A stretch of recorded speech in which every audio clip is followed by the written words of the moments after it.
Hey everybody, hope you're doing well. I've got another art lesson for you today, so let's get started.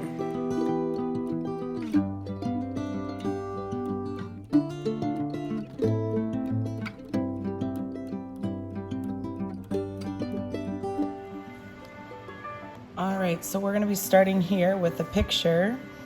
We're going to start with our small little landscape. Just do a short line here.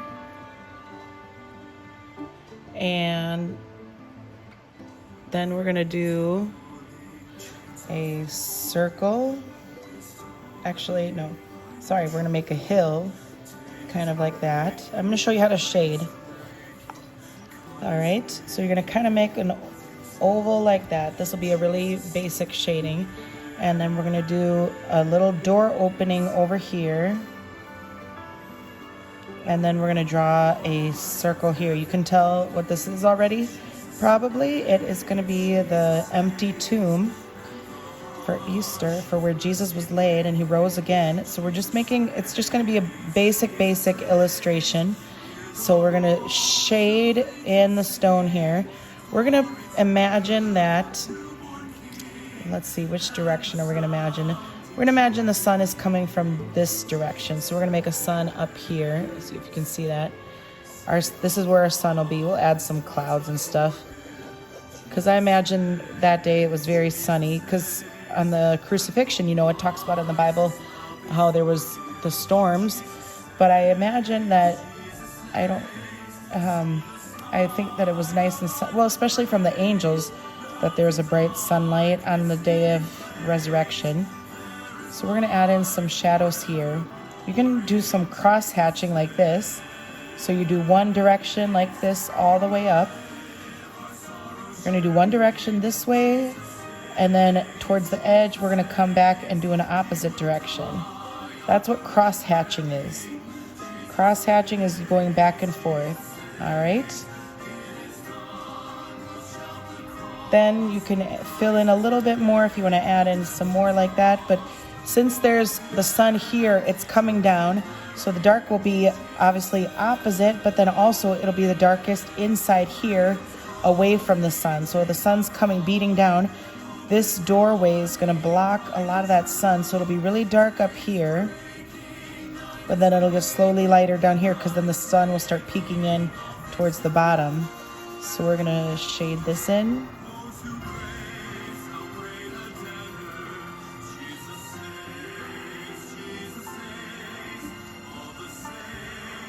We'll add in some landscaping. You don't want to make it look too perfect.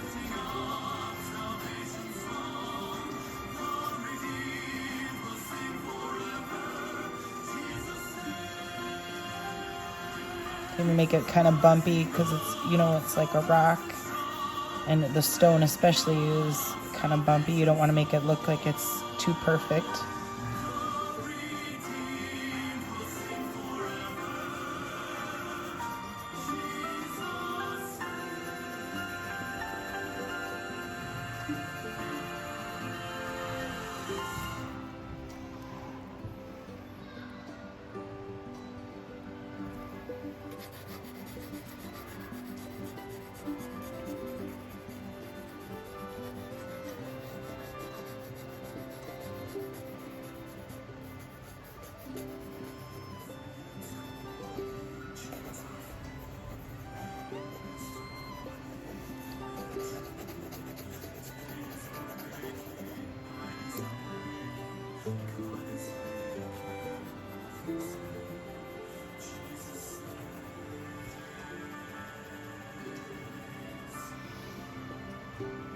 Okay, so we're going to shade this in.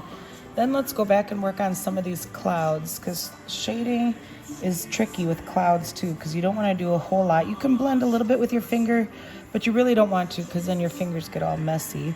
You just practice with your pencil. If you have a lead pencil, like an actual wooden pencil, that's better than a mechanical, but this is all I have right now. So this is what we're going to use. And we're going to shade it in. You can add in some shadows more like this. Take your time. Even look up different bumps and cracks in a...